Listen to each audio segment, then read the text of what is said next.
Hi guys, welcome to my YouTube channel education success में आपका हार्दिक स्वागत करता हूं। फिर से एक बार हम नए सेशन लेके प्रेजेंट है।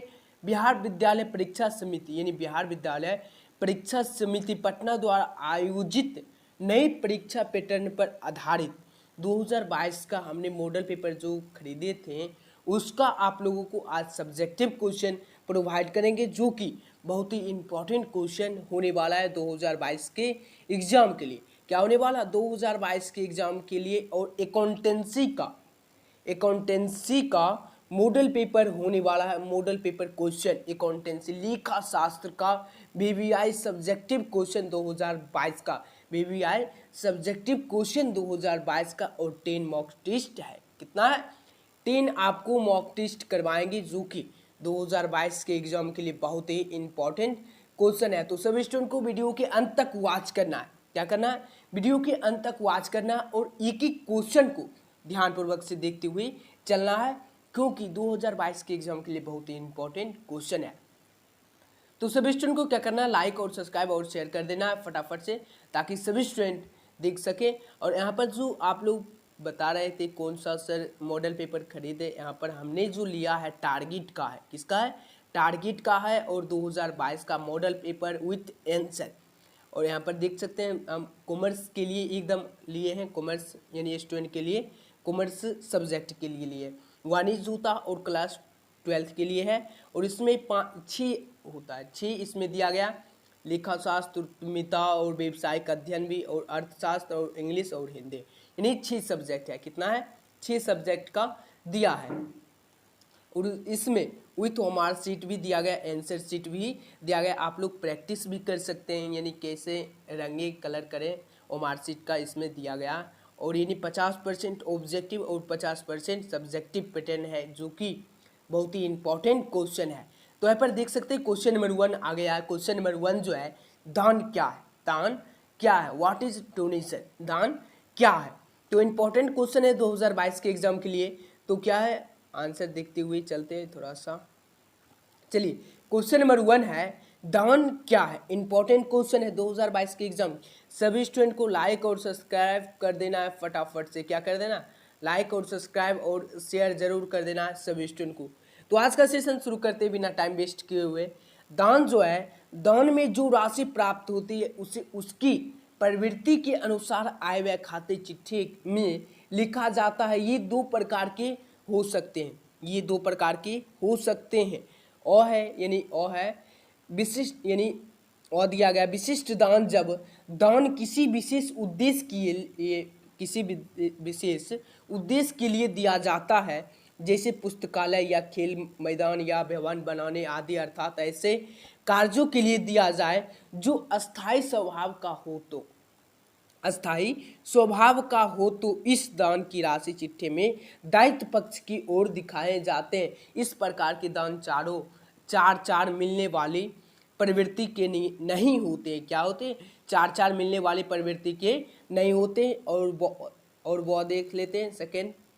वह जो दिया गया, वह जो है समान, ये दान दिन प्रतिदिन के कार्यों के लिए, जो दान अस्थायी स्वभाव के कार्य के लिए नहीं दिए जाते हैं, वर्णन समान कार्यों के लिए समान दान कहे जाते हैं। इसकी राशि यदि कम है तो इन्हें आय व्यय खाते में आय की ओर दिखाया जाता है, और यदि इन दोनों की राशि अधिक होती है तो इन्हें भी चिट्ठी के दायित्व पक्ष में और कोष की तरफ प्रकट किया जाता है। जैसे कि इसमें बोला जा रहा है, जैसे दान करते हैं, दान तो, और इसमें 2 दिया गया। क्या दिया गया? 2 अनुसार दान का 2 इसमें दिया गया। ये 2 प्रकार के होते हैं, 2 प्रकार के होते हैं। एक यहाँ पर दिया गया, ये हो गया, और ये बी हो गया। यहाँ पर बी दिया गया, ये है समान दान, ये हुआ समान दान, और ये हो गया यानी विशिष्ट दान। 2 प्रकार दान 2 प्रकार के होते हैं। दान 2 प्रकार के होते हैं, विशिष्ट दान और समान दान होते हैं, और दोनों का अंतर दिया गया। आप लोग एकदम आसान तरीके से याद कर सकते हैं और एग्जाम में पूरा लिख सकते हैं। Next question number 2।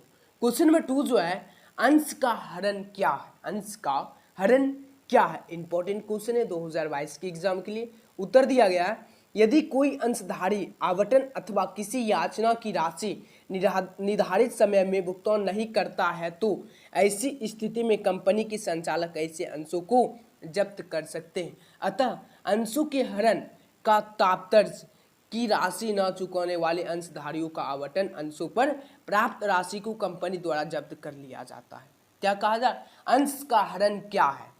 अंश का हरण क्या? यदि कोई अंशधारी आवंटन अथवा किसी याचना की राशि निर्धारित समय में भुगतान नहीं करता, जैसे कि यानी भुगतान करना है एक, जैसे आप लोग लोन लेते होंगे तो पता होगा, यानी इस समय में नहीं करेंगे तो फाइन लगेगा। ये इसी तरह है अंश का हरण, यदि कोई यानी समय निर्धारित भुगतान नहीं करता है तो ऐसी स्थिति में कंपनी की संचालक को ऐसे अंशों को जब्त कर लेते हैं। जैसे गाड़ी का किस्त नहीं भरेंगे तो क्या करता है, गाड़ी खींच लेता है। फाइनेंशियल वाला क्या करता है, गाड़ी को खींच लेता है। संचालक को ऐसे अंशों को जब्त कर सकते हैं। अतः अंशों के हरण का तात्पर्य है कि राशि न चुकाने वाले अंशधारियों का आवंटन अंशों पर प्राप्त राशि को कंपनी द्वारा जब्त कर लिया जाना। Next question number 3। Question number 3 जो है, आय व्यय खाते की 6 विशेषताएं निम्नलिखित है। क्या है? 6 विशेषताएं आपको देना, 6 विशेषताएं हैं निम्नलिखित है और इंपॉर्टेंट क्वेश्चन है 2022 के एग्जाम के लिए। उत्तर दिया गया है फर्स्ट नंबर पे, यह एक नामात्र खाता है। क्या है?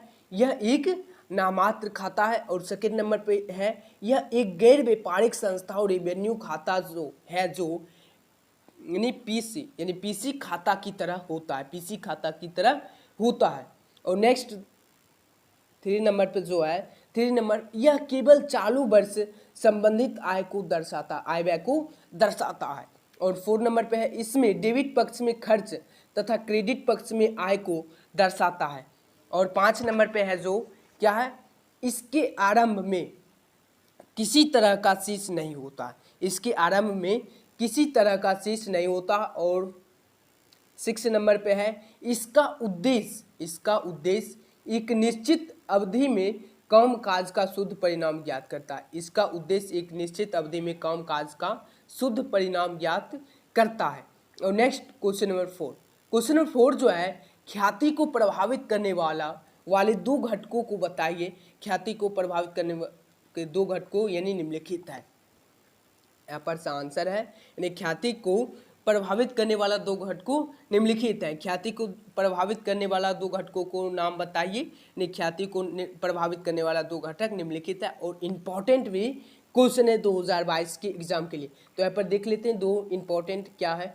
उत्तर जो दिया गया है फर्स्ट नंबर पे है, जोखिम पूर्ण व्यवसाय की ख्याति कम होती है।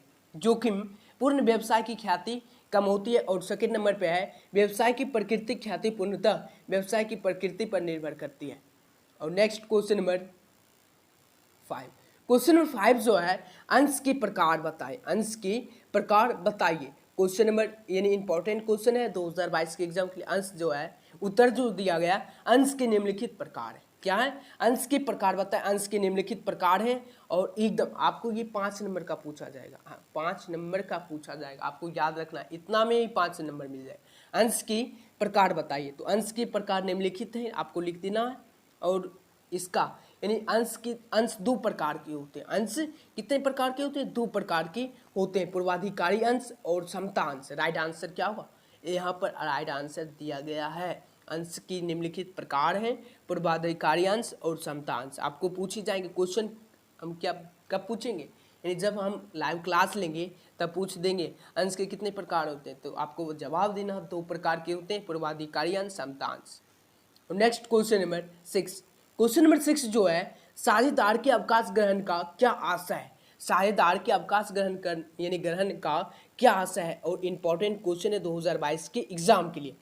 एक साझेदार को यह अधिकार है कि वो उपयुक्त नोटिस देकर फर्म से अवकाश ग्रहण कर ले। जब एक साझेदार फर्म से अपने संबंध समाप्त कर लेता है, अपना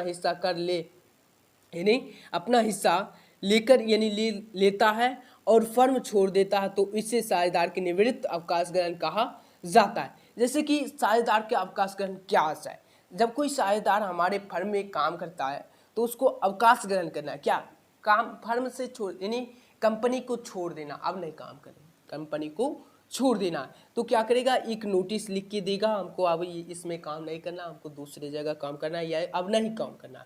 तो इसी तरह काम छोड़ के उसका जो हिसाब जो बनता है वो लेकर अपना फर्म छोड़ देता, अपना हिसाब किताब ले लेता है और फर्म को छोड़ देता है, यही आशा है। और next question number 7, question number 7 जो है, सीबीबी द्वारा कौन सी कंपनियों को ऋण पत्र शोधन संचय के निर्माण से छूट दी जाती है, छूट दी गई है। इंपॉर्टेंट क्वेश्चन है 2022 के एग्जाम के लिए। उत्तर दिया गया है, सीबीबी निम्न कंपनियों को ऋण पत्र शोधन संचय के निर्माण से छूट दी गई है।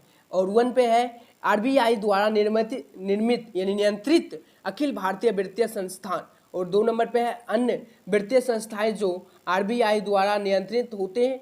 और सेकंड नंबर पे यानी थर्ड नंबर पे बैंकिंग कंपनियां। और 4 नंबर पे जो दिया गया है, हाउसिंग फाइनेंशियल कॉम्बिनेशन जिनका पंजीकरण बैंक के यानी नेशनल हाउसिंग बैंक के साथ हुआ है।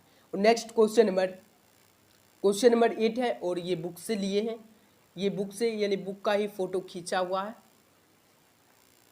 चलिए, यहाँ पर क्वेश्चन पूछा गया है, और चूंकि बहुत ही इंपॉर्टेंट क्वेश्चन है आपको ये, इसलिए ले लिए, नहीं तो नहीं लेते, क्योंकि इंपॉर्टेंट क्वेश्चन है। क्वेश्चन नंबर जो 8 जो है, यहाँ पर 8 दिया गया है नंबर, त्याग अनुपात तथा नई लाभ विभाजन अनुपात में अंतर क्या है? त्याग अनुपात तथा नया लाभ विभाजन अनुपात में अंतर बताइए। और ये अंतर का आधार ये नया लाभ विभाजन और ये त्याग अनुपात। त्याग अनुपात और नया लाभ विभाजन अनुपात में अंतर बताना है दोनों का। तो फटाफट से याद करते हुए सभी स्टूडेंट को चलना है। अर्थ दिया गया, नया लाभ विभाजन अनुपात में क्या बोला जाता है? इसमें फर्म की सभी साझेदार नई तथा पुराने भावी लाभ बांटने की अनुपात तय करते हैं। यानी क्या, जो लाभ अनुपात होता है यानी बांटने का तय करते हैं, हम इतना में बांटेंगे, वो बोलता है हम इतना में बांटेंगे। और त्याग अनुपात में क्या बोला जाता है? यह पुराने साझेदार द्वारा नए साझेदार के पक्ष में किया जाने वाला त्याग का अनुपात है। और नेक्स्ट नंबर 2 नंबर पे है संबंध, इसका संबंध सभी साझेदारों से है। और 4 नंबर यानी इसका जो है त्याग अनुपात का, इसका संबंध केवल पुराने साझेदार से, इसका क्या यानी सभी साझेदार से है, और इसका सिर्फ पुराने साझेदार से, नए साझेदार से नहीं है, नए साझेदार से नहीं है इनका संबंध। और उपयोग है, भावी लाभों को सभी साझेदार में वितरित करने के लिए इसका उपयोग किया जाता है। और इसका उपयोग नई साझेदार द्वारा लाई गई ख्याति की राशि को बांटने में होता है। और इसका गणना की जाती है। नया लाभ विभाजन अनुपात बराबर आपको सूत्र बताए थे, old ratio minus sacrificing ratio. इसमें होता है नया लाभ विभाजन अनुपात यानी new ratio, new profit ratio इसका जो होता है old ratio minus sacrificing ratio. और इसका होता है सेक्रीफाइसिंग रेशियो बराबर old ratio minus new ratio होता है, इसका सूत्र होता है। और नेक्स्ट क्वेश्चन नंबर 9 देख लेते हैं, अस्थायी पूंजी और परिवर्तनशील पूंजी खाते में अंतर बताइए। अस्थायी पूंजी और परिवर्तनशील पूंजी खाते में अंतर बताइए। और इंपॉर्टेंट क्वेश्चन है 2022 के एग्जाम के लिए। उत्तर दिया गया है, उत्तर जो है, अस्थायी पूंजी खाते और परिवर्तनशील पूंजी खाते में निम्नलिखित अंतर है। निम्नलिखित अंतर है, पूंजी में परिवर्तन, चेंज इन कैपिटल। जब पूंजी खाते अस्थायी होते हैं तो पूंजी खातों के शेष व्यवसाय की संपूर्ण जीवन अवधि में अपरिवर्तित रहते हैं, जबकि परिवर्तनशील पूंजी खाते के शेष के समय पर परिवर्तन होता ही रहता है। और next question number 10, question number 10 जो है, आय व्यय खाता तैयार करने का उद्देश्य क्या है? आय व्यय खाता तैयार करने का उद्देश्य क्या है? और इम्पॉर्टेंट क्वेश्चन है 2022 के एग्जाम के लिए। उत्तर दिया गया, खातों का लेखांकन, नंबर ऑफ अकाउंट, खातों का लेखांकन, नंबर ऑफ अकाउंट। जब पूंजी खाते अस्थायी होते हैं तो प्रत्येक साझेदार के लिए 2 खाते बनाए जाते हैं। एक उसका पूंजी खाता यानी कैपिटल अकाउंट और दूसरा उसका करेंट अकाउंट। जब यानी खातों का लेखांकन किया जाता है, जब पूंजी खाते अस्थायी होते हैं तो प्रत्येक खाते के लिए 2 खाते बनाए जाते हैं, एक कैपिटल अकाउंट्स और एक करेंट अकाउंट्स खोले जाते हैं। तो आज के लिए 10 ही मॉक टेस्ट था, और मिलते हैं नेक्स्ट वीडियो में। Thanks for watching. आज का सेशन आप लोगों को कैसा लगा जरूर कमेंट्स बॉक्स में बताना है सभी स्टूडेंट को।